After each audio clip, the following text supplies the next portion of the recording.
भाई ठंड का मौसम हो और गर्मा गर्म कोई हमें भरवा पराठे चाय के साथ खिला दिए तो फिर बस खाकर मजा ही आ जाता है। कितने ज्यादा स्वादिष्ट बनकर तैयार होते हैं, क्योंकि ठंड जब ज्यादा रहती है तो हमें एनर्जी भी ज्यादा चाहिए होती है। और फिर गर्मा गर्म चाय के साथ गोभी के पराठे तो लगते ही बहुत अच्छे हैं। और हमने ये रेसिपी को देखा एक कुक को बनाते हुए, जब उसने शादी में इस तरह से गोभी के पराठे बनाए तो बिना बिखरे, बिना रोटी फटे, बहुत ही ज्यादा आसान तरीके से बनकर ये तैयार होते हैं। आप भी जब इस तरीके से गोभी के पराठे बनाएंगे तो आपके भी पराठे इतने ही ज्यादा बढ़िया बनकर तैयार होंगे। तो आइए जानते हैं। इसे बनाने के लिए हमने यहाँ पर 500 ग्राम भर गोभी का फूल लिया है। ये बड़े साइज का फूल है लेकिन बहुत ही ज्यादा साफ है, तो हमने इसे अच्छे से धोकर साफ करके 5-6 पानी ले लिया है। और अब इसका हमने डंठल भी काट के हटा दिया है और इसके जो छोटे छोटे फूल हैं उन्हें भी हमने काट के अलग कर लिया है।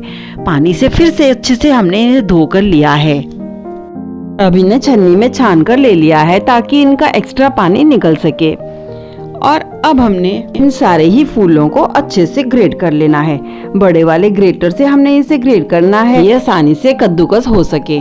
तो इस तरह से हमने सारे ही फूलों को कद्दूकस करके ले लिया है। और फिर बड़े वाले ग्रेटर से बहुत ही आराम से ये कद्दूकस हो जाते हैं। लेकिन फ्रेंड्स ध्यान रहे कि जो इसके थोड़े से पार्ट्स बच जाते हैं उन्हें हमने हाथ से कद्दूकस नहीं करना है, ताकि हमारे हाथ सावधानी से कद्दूकस से बचे रहें। उसे हमने चिली कटर में डाल लिया था और फिर हमने उन्हें ग्रेट कर लिया था, जिससे कि वो भी अच्छे से छोटे छोटे से हो चुके हैं। अब लगभग सारी गोभी हमारी कद्दूकस हो चुकी है। और इस तरह से गोभी का जब पराठा बनाते हैं तो बस इतना ही समय लगता है जितने की गोभी कद्दूकस नहीं हुई है। बाकी तो सब चीजें बहुत ही आराम से बस मिलानी रह जाती हैं। हुई गोभी में आधा चम्मच भर नमक अच्छे से मिला के रख लेना है ताकि इसका पानी अलग हो सके।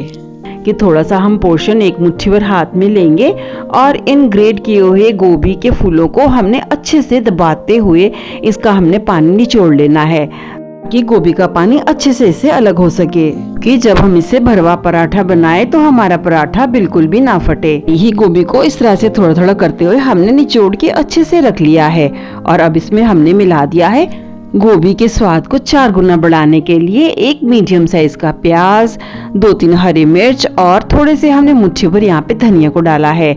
छोटा छोटा सा कुतर लेना है और प्याज को हमने चिली कटर में ग्रेट कर लिया है।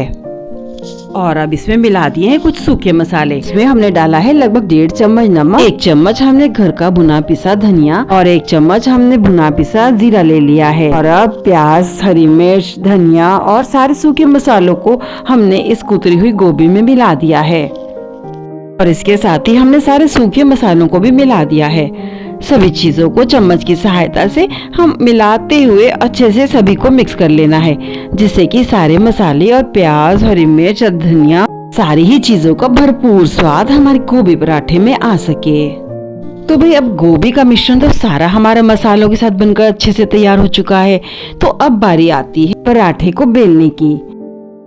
पराठों को तैयार करने के लिए हमने यहाँ पर आटा गूंद के जो रखा था उसे हमने फिर से मुलायम कर लेना है। इसको हमने 5-7 मिनट अच्छे से मैश कर लिया है। और अब हमने छोटी छोटी इसकी 4 लोइयों को तोड़ लिया है। हर लोई को थोड़ा थोड़ा छोटा छोटा रखा है ताकि आराम से मीडियम साइज की लगभग इसकी रोटी बिल सके। तो इस तरह से हमने सारी ही परतों को बनाकर रख लेना है। और जैसे रोटी बनाने के लिए हम लोई तैयार करते हैं वैसे ही हमने सारी लोइयों को बना लिया है। थोड़ा सा हम इस पे सूखा आटा लगाएंगे और रोटी को हमने पतला ही बेलना है ताकि हम इसका बाद में भरवा पराठा बना सके। तो इस तरह से 2 लगभग बराबर आकार के हमने मीडियम आकार की सभी तरह से पतली रोटी को बेल लेना है, जिसमें कि हम गोभी का मिश्रण भर सकें। तो अब हमने रोटी को तैयार करके ले लिया है और फिर हमने जो तैयार गोभी का मिश्रण है उसे भी हमने चम्मच में ले लिया है। जितना हमें रोटी में भरना है उतना ही हम अच्छे से इसको भरकर तैयार करेंगे। तो ये देखिए फ्रेंड्स, सभी तरह से फैलाते हुए हमने गोभी के मिश्रण को रोटी पे इस तरह से डाल देना है। और ध्यान रहे फ्रेंड्स कि हमने इस तरह से इसे भरना होगा ताकि इस पराठे को खाते समय हर कोने में भरपूर गोभी और इसके मसालों का स्वाद आ सके। तभी ये गोभी का पराठा बहुत ज्यादा स्वादिष्ट बनकर तैयार होता है। और अब हमने सभी तरफ अच्छे से गोभी का मिश्रण डालने के बाद इसके ऊपर हमने जो पतली परत दूसरी बना के रखी है रोटी की, उसे हमने लगा देना है। इसके साथ ही अगर आपको लगे कि जो दूसरी परत है वो थोड़ी छोटी है तो इस तरह से इसमें सूखा आटा लगा के इसको थपथपाते हुए हम थोड़ा बड़े साइज का लगभग बराबर सा कर लेंगे। और इस तरह से दोनों ही चपाती हमारी बनकर तैयार हो चुकी है और दूसरी चपाती को भी हमने थोड़ा सा सूखा आटा लगा लिया है ताकि बिल्कुल भी ये ऊपर नीचे चिपके नहीं और ये आराम से बिल सके। और अब सभी किनारों से थपथपाते हुए हमने रोटी को चपटा सा कर लेना है, जिससे मोटी तो बिल्कुल भी ना रहे, सारे किनारे भी अच्छे से चपटे हो जाएं और आपस में ये रोटी की परतें अच्छे से चिपक भी जाएं।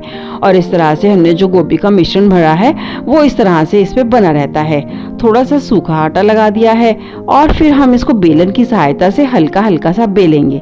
बेलना हमें इस तरह से है फ्रेंड्स कि थोड़ा सा बीच से हल्का सा दबा देंगे और थोड़ा सा दोनों किनारों से भी हल्का हल्का दबाते हुए बेल लेंगे।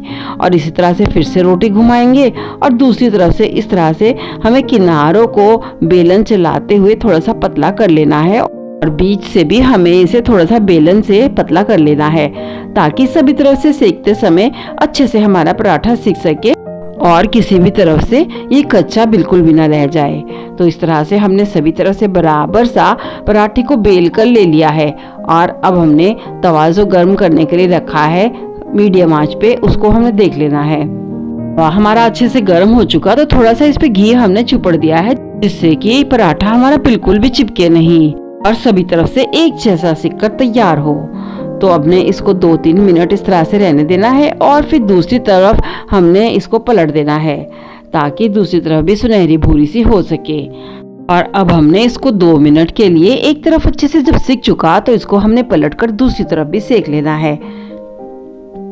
इस तरह से जब भी आपको लगे कि पराठा अभी आपका अच्छे से नहीं सिका है तो थोड़ा सा इसमें रिफाइंड ऑयल नहीं तो फिर घी तेल जो भी आप इस्तेमाल करते हैं उसको हमने डाल देना है पराठे के तल में भी और ऊपर भी इसको अच्छे से छुपड़ देना है जिससे कि दोनों ही तरफ से ये गोभी का मजेदार सा पराठा बनकर तैयार हो। और फिर जब दूसरी तरफ सिकने के बाद इसका अच्छा सा सुनहरा कलर आ जाए तो फिर से हमने इसे पलटकर पहली तरफ भी अच्छे से सुनहरा कलर आने का इंतजार करना है। और अब ये गोभी का पराठा दोनों ही तरफ से अच्छे से सिक चुका है, इसमें अच्छा सा गोल्डन ब्राउन कलर आ चुका है। तो अब हमने इसे निकाल लेना है प्लेट में और अब गर्मा गर्म ही इसे हमने सर्व कर देना है। तो इसे हम अब खोल के दिखा देते हैं फ्रेंड्स, देखिए कितना मजेदार स्वादिष्ट सा बनकर तैयार हो चुका है। और इसी तरह से हमने बाकी भी सभी गोभी के पराठों को बनाकर तैयार कर लिया है। गर्मा गर्म ही इसे हमने सर्व कर देना है। तो देखा फ्रेंड्स आपने, हमने गोभी के पराठे बनाए तो ना तो ये टूटे बिखरे ना तो ये फटकर बने हैं, बिल्कुल बहुत ही अच्छे से बनकर तैयार हुए हैं, स्वादिष्ट से बने हैं। आप भी इन मजेदार स्वादिष्ट गोभी के पराठों को बनाना खाना और हमें सब्सक्राइब लाइक और सपोर्ट करना बिल्कुल ना भूलें।